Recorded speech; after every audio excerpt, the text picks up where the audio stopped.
الحمد لله رب العالمين، والصلاة والسلام الأتمان الأكملان على نبينا محمد وعلى آله وصحبه أجمعين. مشاهدينا الأكارم، سلام الله عليكم ورحمته وبركاته. أهلا وسهلا ومرحبا بكم في برنامجكم سيرة من نور، قراءة من صحيح البخاري لسيرة رسول الله صلى الله عليه وسلم.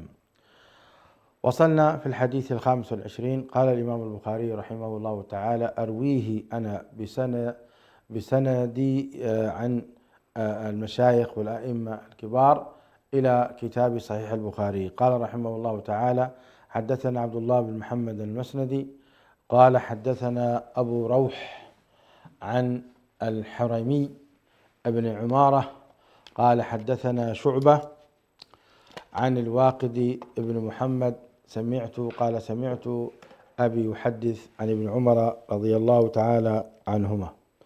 مرة أخرى قال الإمام البخاري رحمه الله تعالى: حدثنا عبد الله بن محمد المسندي قال حدثنا أبو روح الحرمي ابن عمارة قال حدثنا شعبة عن واقد بن محمد قال سمعت أبي يحدث عن ابن عمر أن رسول الله صلى الله عليه وسلم قال: أمرت أن أقاتل الناس حتى يشهدوا أن لا إله إلا الله وأن محمدا رسول الله ويقيموا الصلاة ويؤتوا الزكاة، فإذا فعلوا ذلك عصموا مني دماءهم وأموالهم إلا بحق الإسلام وحسابهم على الله.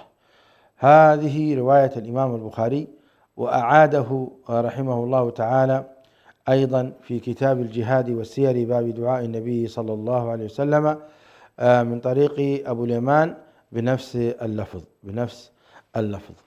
وكذلك أعاده مرة أخرى الإمام البخاري برقم 1399 و1440 بسنده. قال حدثنا أبو اليمان الحكم بن نافع قال أخبرنا شعيب ابن أبي حمزة عن الزهري قال حدثنا عبيد الله بن عبد الله بن عتبة بن مسعود أن أبا هريرة رضي الله تعالى عنه قال: لما توفي رسول الله صلى الله عليه وسلم وكان أبو بكر رضي الله تعالى عنه وكفر من كفر من العرب، فقال عمر رضي الله تعالى عنه: كيف تقاتل الناس وقد قال رسول الله صلى الله عليه وسلم: أمرت أن أقاتل الناس حتى يقولوا لا إله إلا الله، فمن قالها فقد عصم مني ماله ونفسه إلا بحقه وحسابه على الله.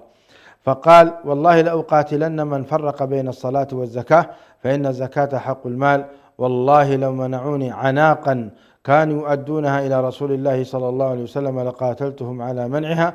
قال عمر رضي الله تعالى عنه: فوالله ما هو إلا أن قد شرح الله صدر أبي بكر رضي الله تعالى عنه فعرفت أنه الحق. وكذلك أيضا أعاده الإمام البخاري رحمه الله تعالى برقم 2946 في كتاب الجهاد والسير باب دعاء النبي صلى الله عليه وسلم. وأعاده أيضا برقم 6924 و6925 من حديث أبي هريرة رضي الله تعالى عنه في كتاب استتابة المرتدين والمعلدين وقتالهم باب قتل من أبى قبول الفرائض وما نسبوا إلى الردة. وكذلك أخرجه الإمام مسلم رحمه الله تعالى بسنده. قال حدثنا قتيبة بن سعيد قال حدثنا ليث بن سعد عن عقيل عن الزهري قال أخبرني عبيد الله بن عبد الله بن عتبة بن مسعود عن أبي هريرة رضي الله تعالى عنه قال: لما توفي رسول الله صلى الله عليه وسلم والحديث بطوله إلى قول عمر بن الخطاب رضي الله عنه وأرضاه: فوالله ما هو إلا أن رأيت الله عز وجل قد شرح صدر أبي بكر لقتالي فعرفت أنه الحق. وكذلك أيضا أخرجه الإمام مسلم رحمه الله تعالى برقم 21 بسنده. قال حدثنا أبو طاهر وحرملة بن يحيى وأحمد بن عيسى قال أحمد حدثنا، وقال الآخران أخبرنا ابن وهب قال أخبرني يونس عن ابن شهاب قال حدثني سعيد بن المسيب أن أبا هريرة رضي الله تعالى عنه أخبره أن رسول الله صلى الله عليه وسلم قال: أمرت أن أقاتل الناس حتى يقولوا لا إله إلا الله، الحديث. وكذلك أخرجه أيضا الإمام مسلم رحمه الله تعالى برقم 2405 في كتاب فضائل الصحابة رضي الله تعالى عنهم باب من فضائل علي بن أبي طالب رضي الله تعالى عنه وأرضاه قال الإمام مسلم رحمه الله تعالى حدثنا قتيبة بن سعيد قال حدثنا يعقوب يعني ابن عبد الرحمن القاري عن سهيل عن أبيه عن أبي هريرة رضي الله تعالى عنه أن رسول الله صلى الله عليه وسلم قال يوم خيبر: لأعطين هذه الراية رجلا يحب الله ورسوله يحب الله ورسوله يفتح الله على يديه. قال عمر بن الخطاب: ما أحببت الإمارة إلا يومئذ. قال فتساورت لها رجاء أدعى لها. قال فدعا رسول الله صلى الله عليه وسلم علي بن أبي طالب فأعطاه إياها وقال: امشي ولا تلتفت حتى يفتح الله عليك. قال فسار علي شيئا ثم وقف ولم يلتفت فصرخ: يا رسول الله، على ماذا أقاتل الناس؟ قال: قاتلهم حتى يشهدوا أن لا إله إلا الله وأن محمد رسول الله، فإذا فعلوا ذلك فقد منعوا منك دماءهم وأموالهم إلا بحقها وحسابهم على الله. هذه رواية الإمام مسلم رحمه الله تعالى. وأخرج الحديث أيضا بسنده الإمام أبو داود رحمه الله تعالى قال حدثنا قتيبة بن سعيد الثقفي قال حدثنا الليثي عن عقيل عن الزهري أخبرني عبيد الله بن عبد الله بن عتبة عن أبي هريرة، وذكر لفظ الإمام البخاري رحمه الله تعالى. قال أبو داود: ورواه رباح بن يزيد ورواه عبد الرزاق عن معمر عن الزهري بإسناده، وقال بعضهم عقالا، ورواه ابن وهب عن يونس قال عناقا. قال أبو داود: قال شعيب بن أبي حمزة ومعمر الزبيدي عن الزهري في هذا الحديث: لو منعوني عناقا. وروى عن بسة عن يونس عن الزهري في هذا الحديث قال عناقا. وقال الإمام أبو داود رحمه الله: تحدثنا ابن أبي السرح سليمان بن داود قال أخبرنا ابن وهب قال أخبرني يونس عن الزهري هذا الحديث قال أبو بكر: إن حقه أداء الزكاة، وقال عقالا. هذه الروايات التي أذكرها لكم تؤكد قوة هذا الحديث وأنه متواتر كما قال الشيخ أبي إسحاق الحويني. وكذلك أيضا أخرجه الإمام الترمذي رحمه الله تعالى في باب أبواب الإيمان عن رسول الله صلى الله عليه وسلم: باب أمرت أن أقاتل الناس حتى يقولوا لا إله إلا الله. قال حدثنا هناد قال حدثنا أبو معاوية عن الأعمش عن أبي صالح عن أبي هريرة قال رسول الله صلى الله عليه وسلم: أمرت أن أقاتل الناس حتى يقولوا الحديث. وكذلك أيضا رواه بسنده الإمام النسائي بروايات مختلفة. قال أخبرنا قتيبة قال حدثنا الليثي عن عقيل عن الزهري قال أخبرنا عبيد الله بن عبد الله بن عتبة بن مسعود عن أبي هريرة قال: لما توفي رسول الله صلى الله عليه وسلم واستخلف أبو بكر بعده وكفر من كفر من العرب، قال عمر لأبي بكر: كيف تقاتل الناس وقد قال رسول الله صلى الله عليه وسلم الحديث بطوله مذكور عند الإمام البخاري رحمه الله تعالى، وهذه رواية الإمام النسائي. نعم. وقال الإمام النسائي رحمه الله تعالى: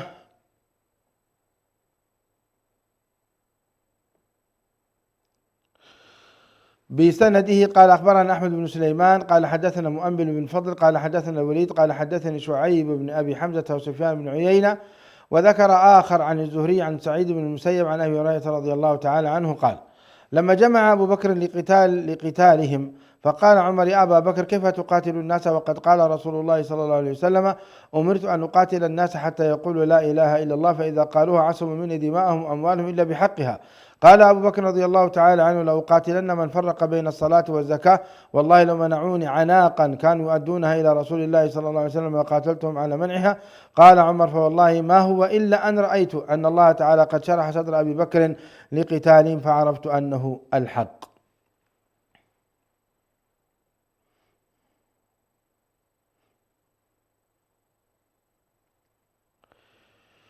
وكذلك أخرج هذا الحديث أيضا الإمام أحمد رحمه الله تعالى بسنده قبل الإمام أحمد الإمام مالك رحمه الله تعالى قال: حدثني يحيى عن مالك أنه بلغ أن أبا بكر قال: لو منعوني عقالا لجاهدتهم عليه. هذه رواية الإمام مالك رحمه الله تعالى. وأيضا رواه الإمام أحمد رحمه الله تعالى في مسند عبد الله بن عمر قال: حدثنا أبو النضر قال حدثنا عبد الرحمن بن ثابت بن ثوبان قال حدثنا حسان بن عطية عن أبي منيف الجرشي عن ابن عمر قال رسول الله صلى الله عليه وسلم: بعثت بين يدي الساعة بالسيف حتى يعبد الله وحده لا شريك له، وجعل رزقي تحت ظل رمح، وجعل الذلة والصغار على من خالف أمري، ومن تشبه بقوم فهو منهم. هذا الحديث في مسند الإمام أحمد رحمه الله تعالى. هذه رواية الإمام أحمد أيضا برواية أخرى: بعثت بين يدي الساعة بالسيف حتى يعبد الله وحده لا شريك له، وجعل رزقي تحت ظل رمح، وجعل الذلة والصغار على من خالف أمري، ومن تشبه بقوم فهو منهم. هذا الحديث أيضا مشاهدي الأكارم له شواهد من حديث أنس عند الإمام البخاري، ومن حديث أبو بكر رضي الله تعالى عنه، وكذلك أيضا من حديث عمر بن الخطاب وأبو هريرة رضي الله تعالى عنه، وكذلك من حديث جابر من طريق أبي صالح عن أبي هريرة أيضا، وكذلك من حديث أنس بن مالك رضي الله تعالى عنه، وكذلك أيضا من حديث أبي الزبير أيضا عن جابر، وكذلك هذا الحديث له شواهد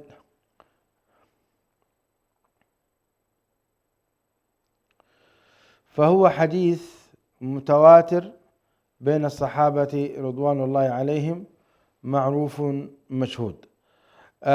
نعود إلى الحديث مروي في صحيح البخاري ومسلم والترمذي، أبو داود والترمذي والنسائي وابن ماجه والإمام أحمد، وكذلك مروي في موطأ الإمام مالك. نأتي إلى الرواه. أول من ذكره الإمام البخاري رحمه الله تعالى عبد الله بن محمد المسندي. فمن هو عبد الله بن محمد المسندي مشاهدي الأكارم؟ قال ابن حجر رحمه الله تعالى: هو عبد الله بن محمد بن عبد الله بن جعفر بن الإمام أخنس بن خنيس الجعفي، متوفى سنة 229. قال ابن حجر عنه: ثقة حافظ.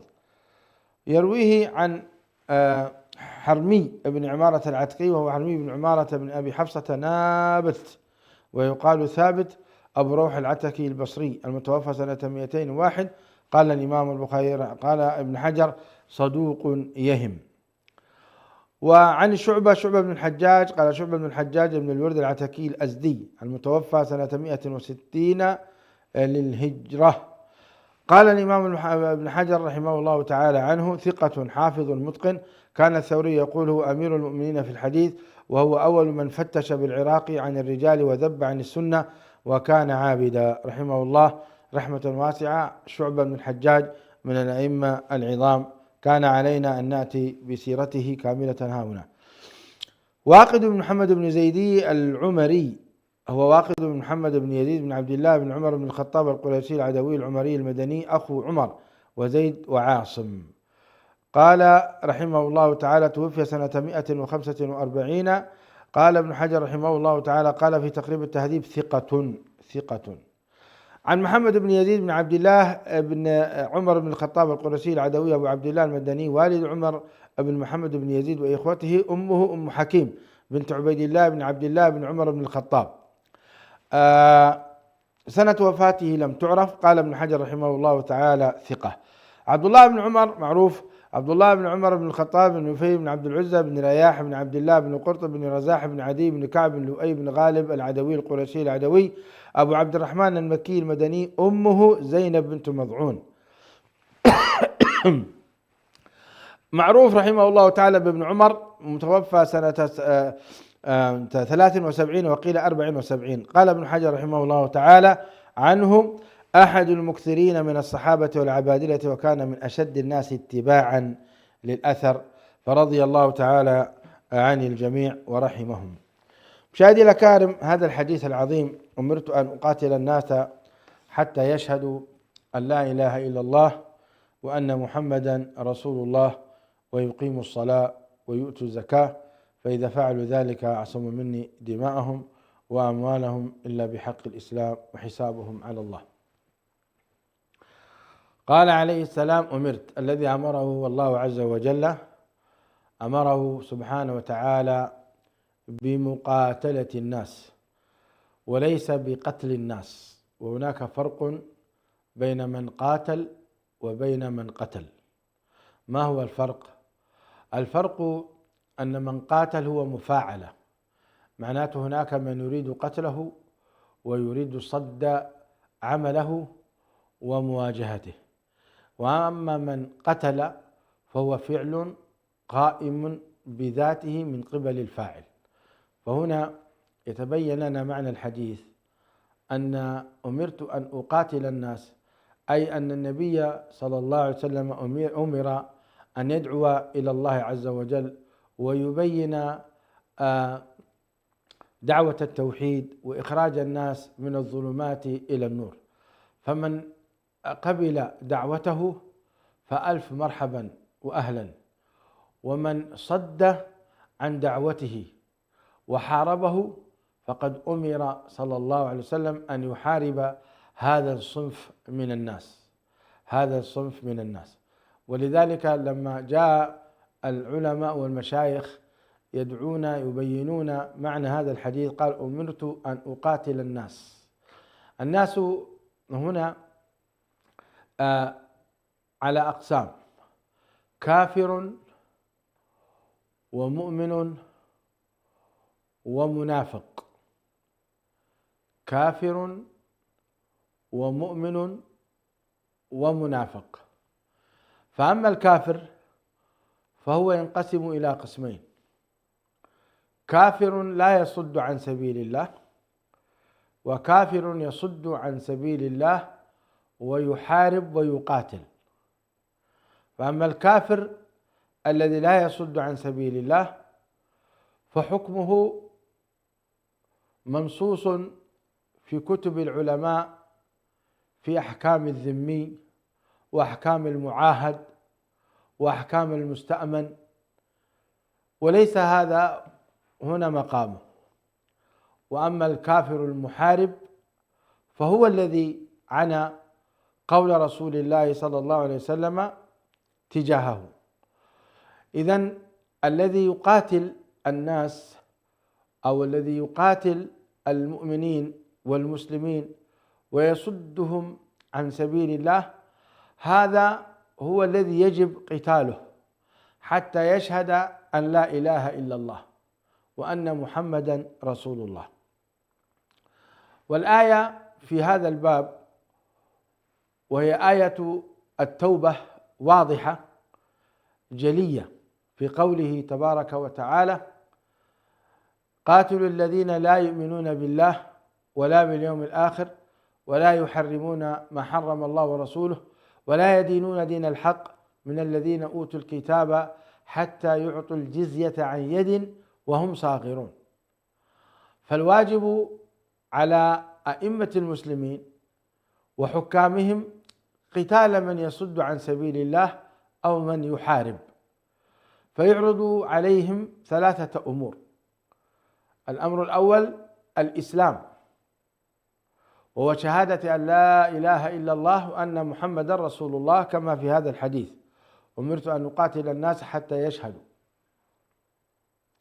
فإذا قبلوا فيجب على حكام المسلمين وعلى قياداتهم العسكرية أن تكف عن القتال فلا تقاتل، لأنهم أصبحوا مسلمين فلهم ما على المسلمين وعليهم ما على المسلمين. فإن أبوا فيجب عليهم دفع الجزية عن يد وهم صاغرون كما نصت الآية، فيجب عليهم أن يدفعوا الجزية التي يفرضها عليهم إمام المسلمين. فإذا دفعوا الجزية عصمت دماؤهم وعصموا أنفسهم. فإن أبوا دفع الجزية فواجب على قيادة المسلمين من العسكريين وغيرهم والمجاهدين أن يستعينوا بالله فيقاتلونهم. هذا هو شرع الله تبارك وتعالى في القتال، ولم يأتي الإسلام من أجل أن يسفك الدم ويقتل القريب والبعيد والصغير والكبير والذكر والأنثى، كلا حاشا. الإسلام جاء من أن يدعو الناس إلى عبادة الله وترك عبادة ما سواه.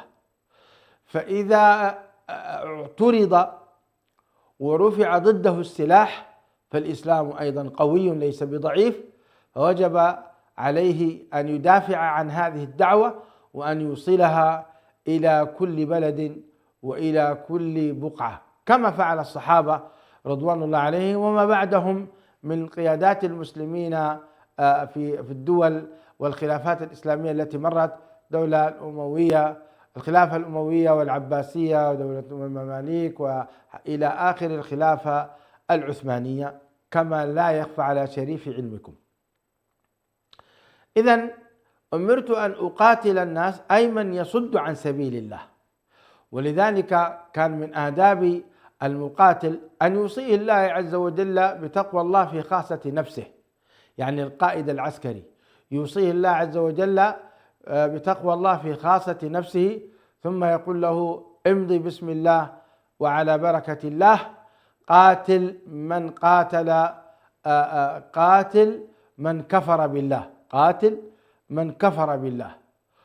ويوصيه بأن لا يقتل شيخا كبيرا ولا امرأة ولا وليدا ولا راهبا في صومعته ولا يحرق شجرا، لأن هذا كله فساد.